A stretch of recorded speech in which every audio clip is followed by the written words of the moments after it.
ตื่นนอนมาเริ่มจะได้ไปเวียกไปเวียก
เริ่มมาหอทางดี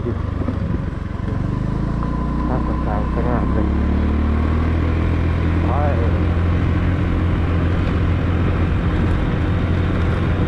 เรื่องไม่ดีเอาไปขอปิดคลิปเพียงแต่ตอนนี้ก่อนตอนนี้หมดเวลาถ่ายแล้ว